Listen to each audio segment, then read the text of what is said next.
Korea, 1950. Under American leadership, the United Nations went to war for the first time.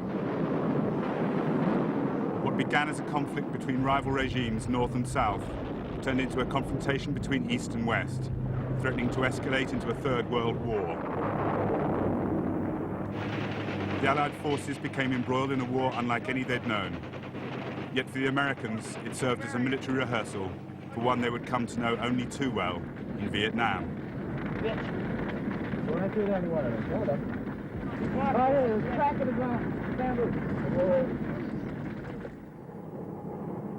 This was a war of sharp contrasts, like the harsh Korean terrain itself, ranging from freezing mountains in winter to parched valleys in summer. It started in rapid advances and retreats, and it ended in trench warfare and continuous bombardment, reminiscent of the First World War.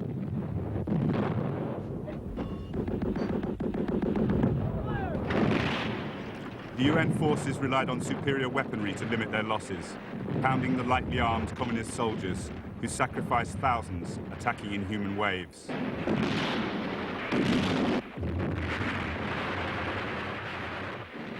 Experts believed that the sheer volume of UN air power would win the war.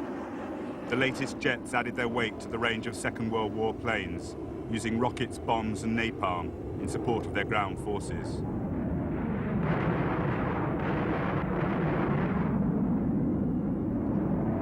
Yet even the massive American bombing campaign that systematically pulverized northern cities was instrumental only in grinding the war to its final bitter stalemate, devastating the country in the process.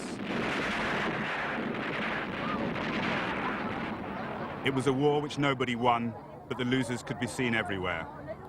A sea of refugees constantly set adrift by the changing tide of battle. 3 million Korean civilians are estimated to have died in 3 years of war.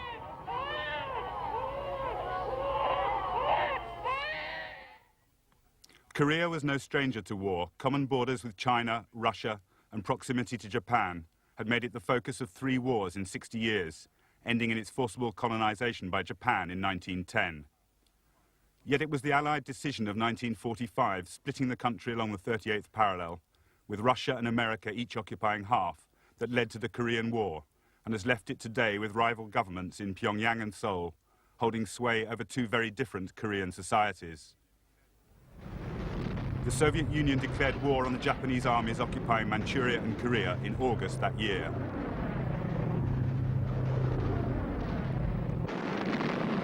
In a swift campaign, they crushed Japanese dreams of an alternative empire.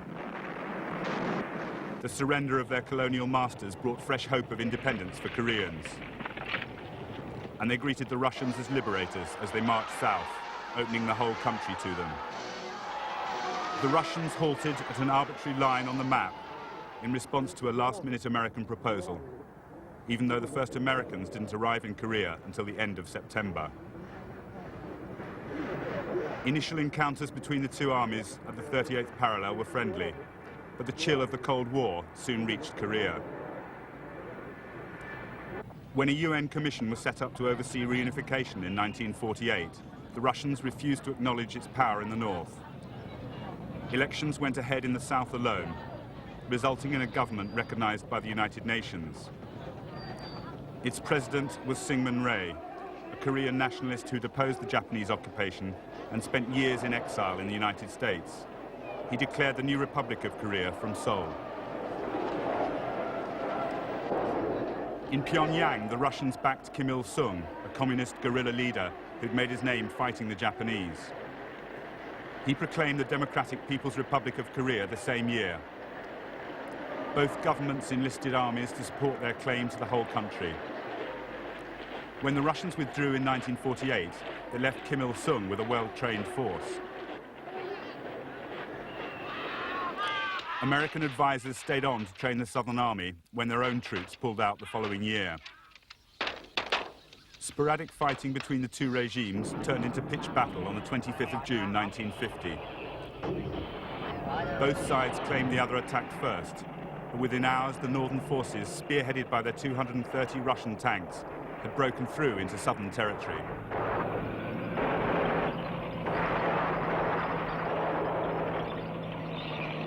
I consider it The United Nations Security Council identified the North as the aggressor. The absence of the Russian delegate boycotting in support of Communist China's claim to a seat left the Americans a clear field, and a second meeting called for military support for the South. Leadership of the UN forces was given to the commander of the American Army of Occupation in Japan, a man who had already become a legend. General Douglas MacArthur was a graduate of West Point, decorated in France in 1917. His brilliant island-hopping campaign in the Pacific in World War II was rewarded by effective governorship of Japan. His appointment as leader of the first UN army in the field seemed vindicated by his decision to land at Incheon. But when he argued for a campaign against the Chinese mainland, President Truman relieved him of command. The United Nations forces included 95,000 South Koreans at the start of the war, who were joined by 300,000 American troops. Although 15 other countries sent military forces, their combined contribution of around 44,000 was dwarfed by the massive American military presence. Opposing them were 135,000 North Korean soldiers. When China entered the war in October 1950, it added 250,000 men to that total, a figure that grew markedly as the war progressed. By the 28th of June, the North T-34 tanks had led them into Seoul itself, having swept through the Ujeongbu Valley with ease. The southern forces had melted before them, and now their ranks were swollen by local guerrillas. In their haste, the Southern Army had blown the bridge across the Han River too soon, trapping some of their own forces, as well as thousands of refugees. The result was a massacre.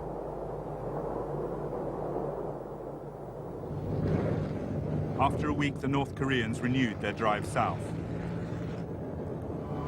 The US 7th Fleet went into action. Flying round the clock, its planes tried to slow the advance. The few northern planes were swept from the skies in the first weeks, giving the UN planes a free rein from then on.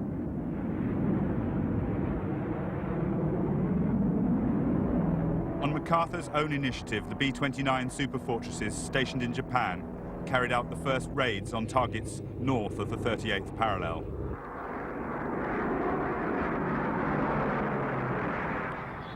Yet what slowed the northern advance most was the constant stream of refugees choking the road south. Into this chaos came the first US troops, 400 infantrymen known as Task Force Smith. Their orders were to join South Korean soldiers awaiting the northern advance.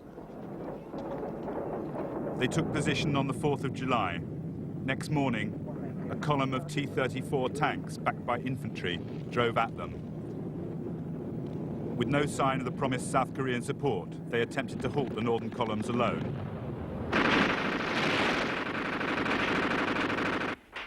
It was a disaster. The tanks went straight through.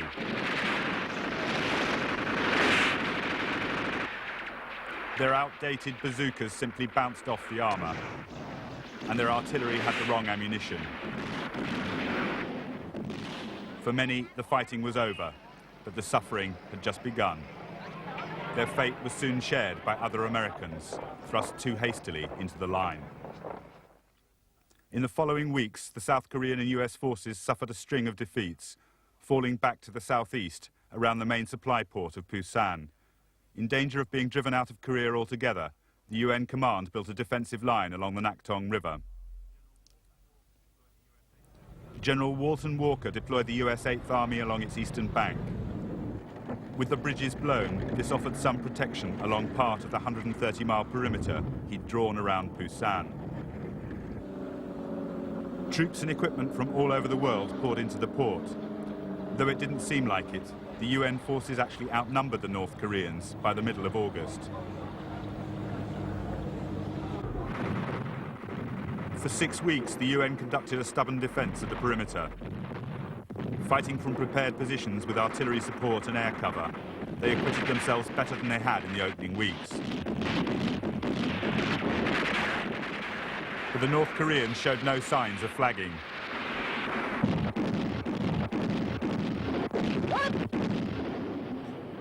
They launched repeated attacks across fordable sections of the Nakhtong, and General Walker kept some of his best troops in reserve to meet any potential breakthrough.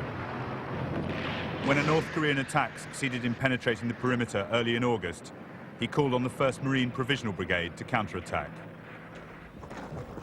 On arrival in Korea, these elite troops had learnt of the string of early defeats. Stories of open panic and desertion only added to America's humiliation. But the Marines had their own way of doing things and fought by their own codes. Virtually self-contained with their own armour, artillery and air corps, they were a highly disciplined and effective fighting force.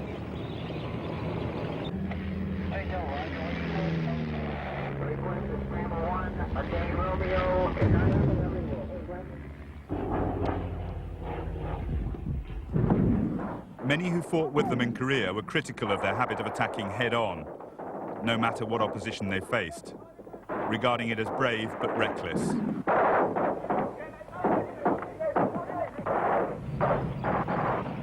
And it was reflected in the high proportion of casualties they suffered. As one witness commented, they went up in columns of companies and they came back in platoons of stretchers. Yet even here, they continued their tradition of bringing their dead or wounded back from the battlefield, no matter what the cost of retrieving them. And they got results. In 2 days of counterattack, they'd driven the North Koreans back across the Nakhtong. The UN held the perimeter once again. In early September, the Marine contingents were pulled back to the docks in Pusan. As they cleaned the grime of battle from their weapons, rumours flew that their next mission would be of the kind their corps was created for, a seaborne landing. On the 7th of September, they filed on board ship to join an armada already en route from Japan, carrying 10 corps to Incheon. It was to be General MacArthur's masterstroke, a landing 150 miles behind the front line, at the port for Seoul, seizing the capital itself at the heart of the enemy supply line. The chiefs of staff protested that a landing at Incheon was fraught with problems. The approach through a narrow channel was governed by Wolmi-do Island. The port itself had high walls and a 30-foot tidal range that at low tide could leave landing craft stranded on mudflats. MacArthur argued that the obvious difficulties would only add to the surprise. Dismissing all objections, he concluded simply, "We shall land at Incheon and I shall crush them." After 5 days of sustained bombardment, the 260-strong fleet took position off Incheon on the 15th of September. MacArthur had ordered the Marines to lead the first wave, and as they clambered onto the landing craft at dawn, he appeared on the bridge of the flagship to watch them head in for the first objective, Wolmi-do Island.